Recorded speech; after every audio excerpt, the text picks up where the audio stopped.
You know he plays for the military, right? Soccer. Yeah. He could There's play for another the kid military. though too. Yeah. Remember his He dad plays for told the you he military. had To join the the military. other I know kid the and guys. They travel all over the world playing soccer for the military. So Jennifer, were you were a soccer player too? Yeah. Oh yeah. Yeah, I didn't start. So I'm sorry. So you were so you guys met through soccer? Yeah, we Yeah. met. I mean, I was like, I didn't start playing until like actually high school started because I wasn't into it really. And I think it just kind of came in naturally for me, like just watching my brother play, going to trainings and stuff like that. It just kind of grew on me, and eventually I got the opportunity to play at El Camino, and it was during summer, so obviously it was like tryouts and stuff, and we just kind of it happened that we kind of had a mutual friend, and it was just kind of like hanging out. And I remember when I first saw him, it was kind of like, who is this guy? And then he left because I don't know where'd you go? I was playing in Utah for Intermission. Yeah, so he left for like a week, and I'm like, where the heck did this guy go? And I remembered him. Like, I'm like a good like person that like, I see someone, I can like point him out again. And finally, like, it just like the doors open, like, you know, and he came back, and I was like, oh, this was back, like. So we started talking, hanging out, you know. We used to ride our bikes to school, and it was kind of, that's just how we kind of got together, just riding, meeting with friends, hanging out. So. What did you play? What was your position? In college, they liked me as like, in that college, they liked me more as like a defender, but naturally I like to be like a center mid or like playing on the wings. Okay. Yeah. Cool. What's it like with two soccer heads at the house? You guys talk shop all the time? How's well, and I mean, we kind of go for separate teams. Like in the Yeah. Mexican League and stuff, he's more of a Santos fan. I'm like more of a Cruz Azul fan, and it hits more like for me because my brother plays on the team. Okay. So, you know, we're always like. Your brother plays for what team? For Cruz Azul. Oh yeah. Yeah. So he's a center mid there and stuff, and they got knocked out quarterfinals. Quarterfinals. Yeah, to- quarterfinal. Forgot who they played. But yeah, so he got knocked out. But yeah, I mean, overall, I don't pay attention to that team. But soccer, I think I'm more like strict on him than anything else. Like when it comes to like him coaching teams and things like that, I'm more of like, if I see something, I'm like, you did this wrong. Even when he plays, like I'm like, dude, what was that? Like, you know. Yeah. So it's good reflection. It's good reflection to go back and. I know he doesn't like to hear it. In the car, I can talk like smack. Like, this player didn't do this. Like, why are you having him on the team? Like, what are you doing? But I think it's all for his good. It's just someone else watching him play instead. But I also understand, when you're on the field, it's not as easy as people like see it. It's not just kicking the ball and running and score. No, it's a lot more that it takes. So who was a mentor for you? Was it your family or other people who made an impression on you that just changed you? Growing up, well, I came here when I was like 7 years old. So for me, the biggest, like, I think the thing that always like plays in my mind is like when I crossed the desert, like at 7 years old and stuff. So it was my brother, myself, my grandparents who helped us cross. My aunt, my uncle, and my cousin. So it was just kind of like family, and obviously there's a bunch of people coming with us, but I think that always kind of like is my motivation, like that pushes me through, because I remember all those, like 42 hours walking in the desert. We didn't have anything to drink. Like, you would have to hide, throw yourself and like make sure you didn't get caught. It's late night, you're freezing. So a lot goes into that, and obviously like my family now, when we were united, that kind of motivated me more to continue obviously my education. My parents were always like, you have to get a degree. Here in the United States, now it's like you want to find any type of job and they ask for a bachelorette, it's like you need a BA to get like any type of job. So I think it's important to like be educated, and soccer wise, it's like I always saw my brother growing up. So I think like for that, that kind of kept me going. But now it's these little kids, my two daughters that like drive me crazy. It's like my job is it's like 24 hours, 7 days a week. I have no time off. It's like whenever they call me, I have to be there. So they're definitely like, my family is definitely like my motivation now to just continue. We try to share certain days where she can go play. Yes, you played yesterday. Monday. Yeah. I mean, one day is a good start. And yeah, she's getting back on it. You know, after 2 kids, you know, it was tough for her to get back on. But we either go on bike rides, we go running with the kids, working out at home, just little things just to get her back. It took her a while to, you know, make sure she can recover fully. But now that she's back on, she's having fun. You know, she's able to release her stress when she plays, because it's a big stress reliever when you play. You know, if you have problems at home and kids come out and we give them more stress, I mean, what's the point of coming back out? But if we give them that environment to where it's, hey, come play, have fun, release your stress, but in the right positive way. And I have 3 kids. Yeah. Not 2, I have 3. That would be the 3rd. I was like, yeah, this is not good. It's not working. The secret comes out. I'm gonna take my mic off. I'm out of here. No, yeah, but yeah. But you're also you're not just a player, you're a coach, right? Yes. Yeah. Yeah, so I mean, I also started coaching, I've been coaching probably for like about 10 years and stuff. Started off with like a small, Little over 10 years. yeah, a small little group and stuff. Eventually I got like my E-license, which is kind of like the beginner license that you get for coaching. Then I started coaching like a club, and then from there it just kind of grew. I got the opportunity to start coaching on my old high school, which I went to Animo Leadership Charter High School. For me, I had the greatest experience at that school, and when I got the opportunity to go coach there, it was kind of like, I'm taking this, you know, I want to go back and I want to give back to the community that opened the doors up for me and my family. And I think that it's good to go back there and mentor these young ladies to continue their education, whether it's just through their studies or with the opportunity of getting like a scholarship through soccer, and then, you know, kind of tying in the education in there, because a lot of these girls, you know, some of them have the talent to play at the next level. And I think it's important for us to like mentor them and guide them in the right path, you know. And I think being a young lady in high school, it can be really tough, you know, when you have everything from like bullying to, you know, girls like thinking they're like the popular group and I'm not the most popular, and you have problems going on at home, you know, whether parents are not together, or, you know, it's just a lot of things that these young girls go through. And I think having a girl coach, they can kind of, you know, relate, and I can kind of be able to walk them through these steps, you know, and walk them through their hardships. So I'm so blessed to just be able to be a part of like the Animo soccer program and guide these girls to a better to a better like path. Good. Thank you. That was good. That's great. Well, you know, Fantastic. why don't we have David come up and then maybe start off with Join the the family. coach, and then switch over. Sounds good. What's up? David coming in. Aitana coming out. Cambio. Come on, David. Cambio. She's a smiley one. Oh man, They both yeah. are. They both are. Yeah, she just, because I think she's getting older now, she's really aware of her surroundings. She's like, yeah. But she's very. So I think, you know, Beto, you can help us or join us in interviewing David, you know, as we go along. Beto, you're on the other As side you got of questions. the No, you spectrum. know, if they could just like maybe twist a little, face each Over other, here? and you know, Yeah. still stare at the camera, or It's is not a good it angle anyways. Yeah. Yeah, you mean Is this cheat a your little good bit in? It's not a good side. I know these Is that buttons, right I don't know. Yeah. I'm just here if I don't get fun. Turn in a little bit. Well, you know, I want it to feel so stiff, you know, so like staring at feeling obligated to stare at the camera, you know, so they can like look at each other and we can talk. Las sillas así, like facing each Just, other. just turn them a little bit, just not like fully facing each Yeah, other. yeah, Tilt- trying to okay. face like You guys each just other. having a conversation. We're all having a conversation. Sitting Oh, around. let me borrow your phone. Oh, there. Well, Mario, why don't you stay with me? You're probably going to be a part of this too at Yeah. some point. Not No, today. you're What? you're Not the one with today. the Come on. soft base shirt on. Not today. No. You Soft face shirt. guys No me should la be vacilé, getting no in me there as encontraba well. la, what's it called?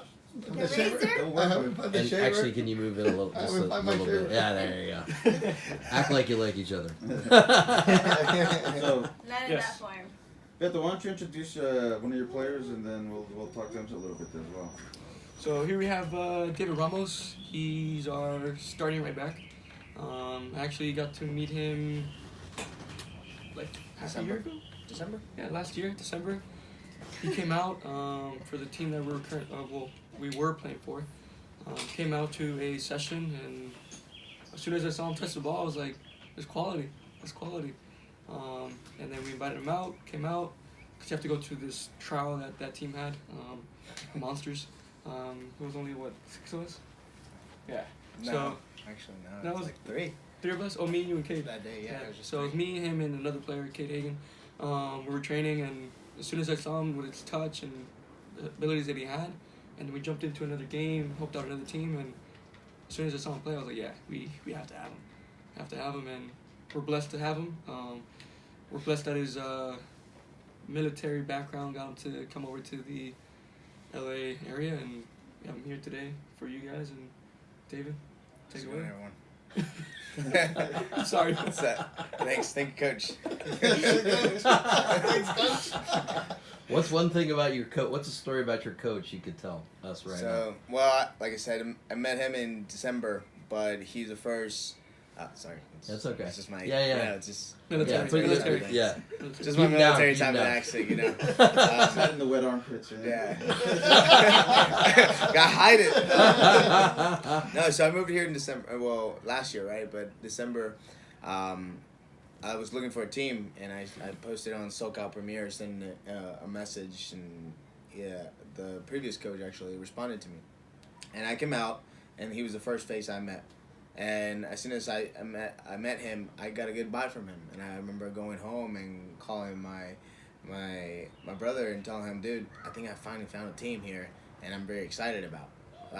Unfortunately, it didn't work out, but he then we stayed in touch. He then introduced me to a team on Sunday leagues to get fitness, and I really get a good vibe from the coach. And What does that mean is a good vibe? a good vibe is as you saw, he's a family guy. You know, he's a caring guy. So that's something a quality that I appreciate. Not just about it from himself, or just a selfish person. I don't really like that type of attitude. So, and I can tell that he goes out above and beyond for his players.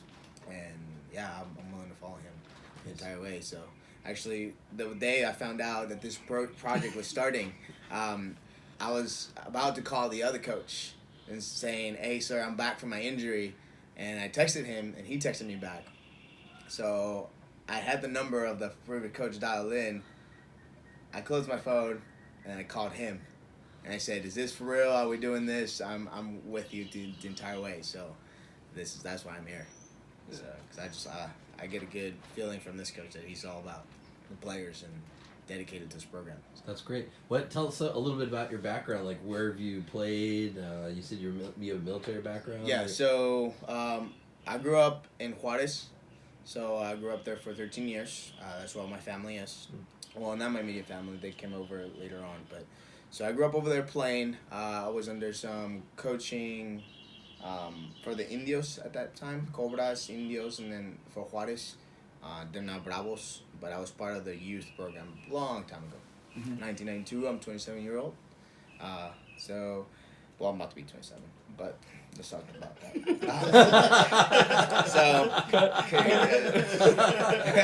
So I grew up playing over there. Then, you know, soccer's a big culture over there. It's like a religion in Mexico. So everything you do, I remember going home from elementary. I went to school over there, and all they would do is physical fitness, soccer ball. You know, even if you didn't have a soccer ball, you'll find something to play with.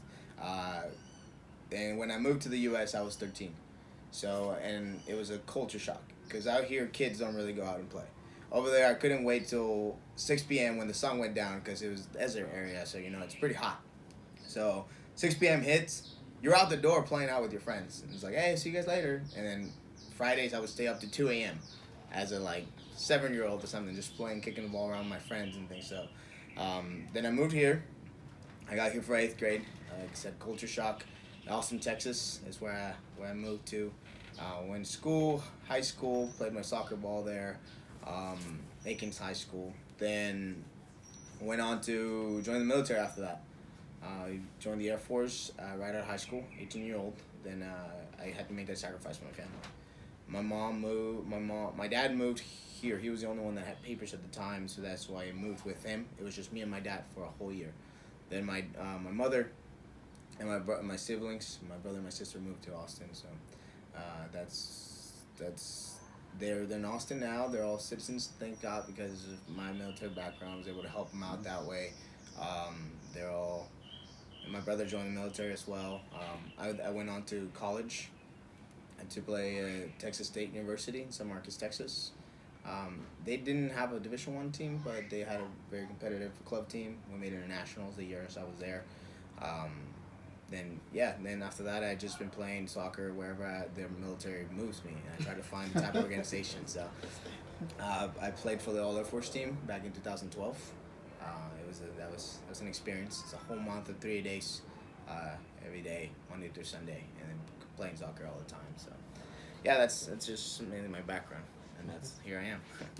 Welcome. Okay. Question?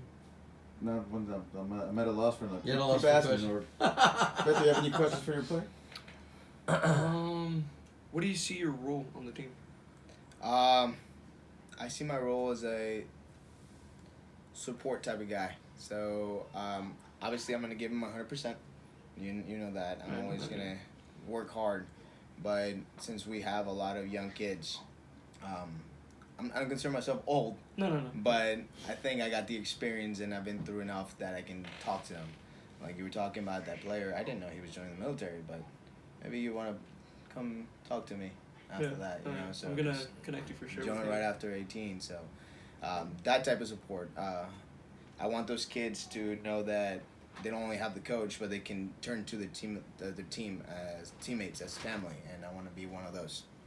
If they're struggling, they can't find a ride or anything, just hit me up and I'll go get them. Type of support, not just so much like a teammate and hey, see you guys later. I'll see you at practice now. I want to be able to just create some sort of family feeling at the team. It's what I've been looking for since I move a lot. You know, I've been looking around for teams that you don't just get the sense of it's just to play soccer. That's it. It's You want to get that feeling. It's like I belong here. This is what I want to do. And meeting you and Mario, it's been I've been getting that feeling that you guys really care about the team. You're not just all about the money and stuff like that. You want to develop kids. You want to make this a good relationship. Yeah. So you can say you're going to be a mentor on the team. Yeah, you can call it that. Yeah, mentor, yeah. A fun mentor. What position are you going to be playing on the Fun team? mentor. Right back. I like Right to back? play right back. Hell of a right back. Run up and down. So when I first met him, fun story, I was overweight. So meeting them, it's traveling a lot. Meeting them, I knew as soon as I had that first session with him, I was like, God, I'm out of touch. I gotta get my fitness level up, and I've been working on that since, and I feel pretty happy where I'm at right now. Still working on it, fitness and injuries and everything, but you gotta take care of your body. Yeah. So going through that stage of, because I was flying planes, and you don't really have time to work out or do much. So flying those planes, you focus so much on that you forget to take care of your body, even though you should, but not the right type of level. And I've been looking for someone that, throughout these years, that practice is mandatory. Make this strict. Take care of your body mentally, not physically, any sort of way. And yeah, that's what the sense I get from this team. So you're a pilot as well? I wasn't a pilot. I was a navigator. Oh, navigator. Yeah, navigator out in Pensacola, Florida. Wow. But yeah, I did that for a year, and then not taking care of my body, I kept getting headaches and up in. What's more military or soccer? What's more military?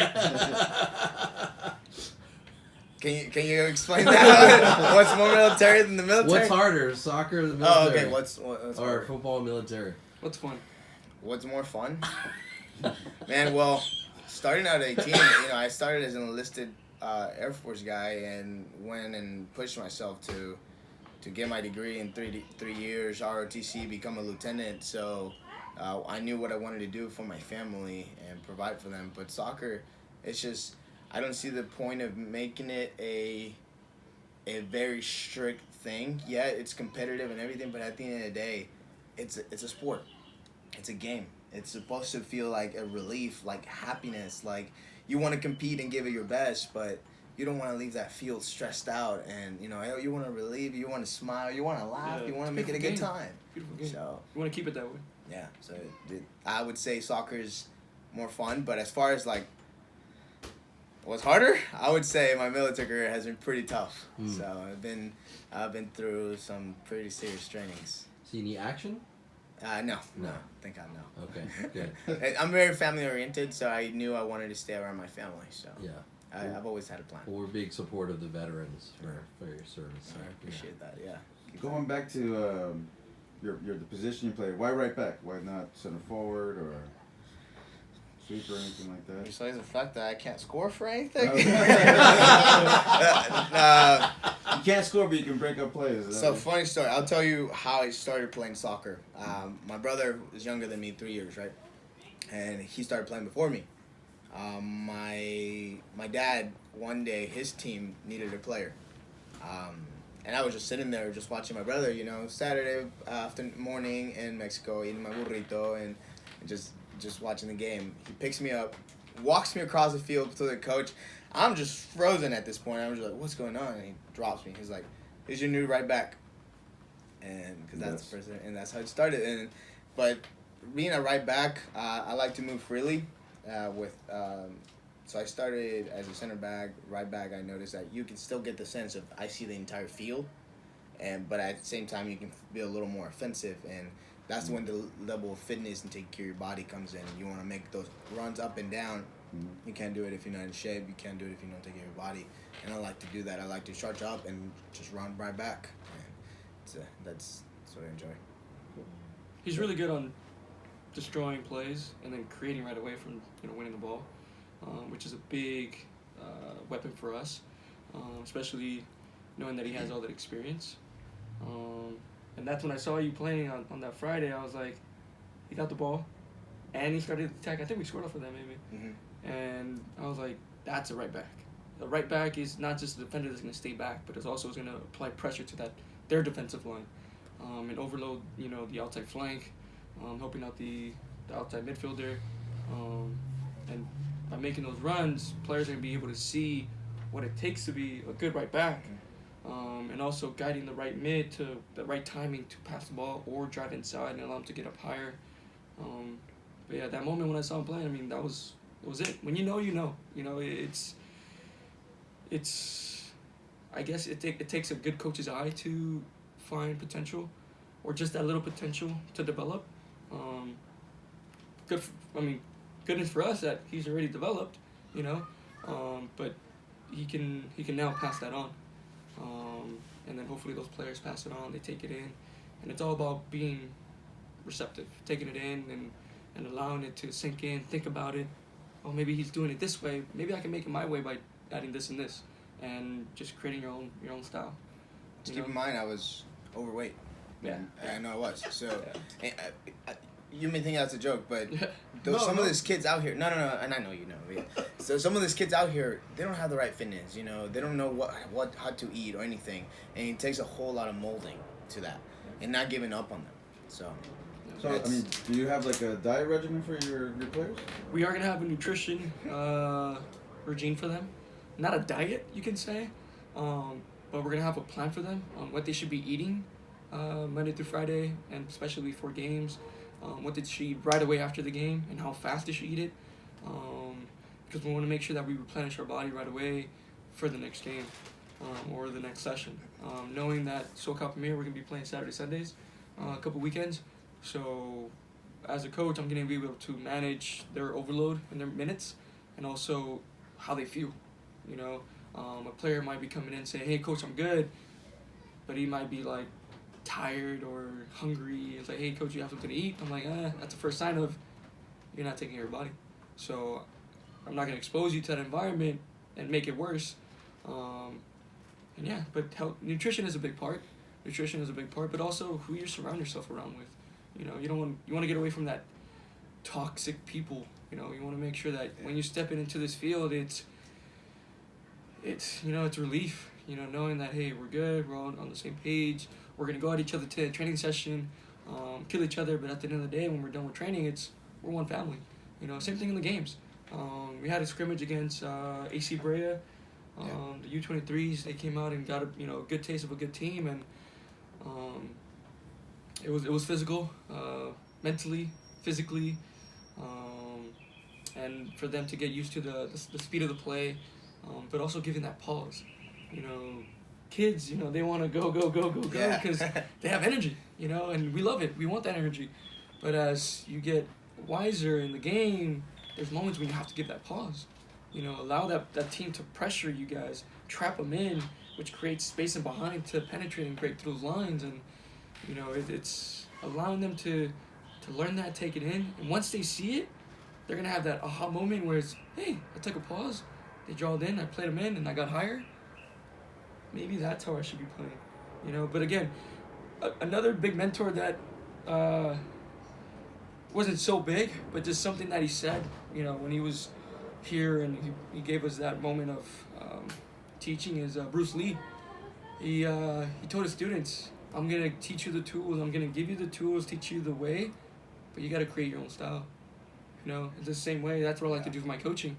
Here are the tools. This is what we're going to do. This is our objective. But let's create our own style, create your own style to make, you know, get to objective. It doesn't have to be my way. It's not forcing them to do something they're not used to or something new. But allowing them to be creative is, again, it's a good feeling, really good feeling. I had coaches that allowed me to be creative, and, you know, thank you for them, and you know, I want to pass that on, you know. Yeah, allowing the kids is another thing we're hoping to do here is giving the kids the opportunity, you know. So a lot of things that discourages the kids from now playing the game is, well, for what? I'll just go and sit in the bench or anything. And me as an, you know, older player, I know that when I was 16, I just wanted to play. So even though I am the starting right back, there'll be games and that, you know, conversation with the coach that I would say, hey, let's try this kid. Let's give him that experience. Put me as a bench player. I'll be your role player. I will be the player to make those type of sacrifices and help the kids get that confidence booster.